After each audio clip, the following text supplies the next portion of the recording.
Les 15 juges de la plus haute juridiction israélienne ont tranché. La Cour suprême conserve son pouvoir d'annuler les décisions du gouvernement lorsque celles-ci sont considérées comme déraisonnables. À 8 voix contre 7, ses membres ont rejeté une mesure clé de la réforme judiciaire controversée portée par le Premier ministre Benjamin Netanyahou. Adoptée fin juillet par le Parlement, cette clause limite la possibilité de l'instance d'invalider une décision gouvernementale.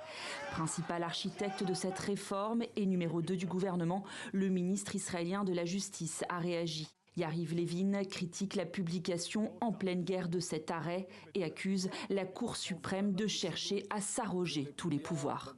La révolution constitutionnelle et l'ingérence croissante du système judiciaire dans les décisions du gouvernement et dans la législation de la Knesset ont dégradé la confiance dans le système judiciaire jusqu'à un niveau dangereusement bas.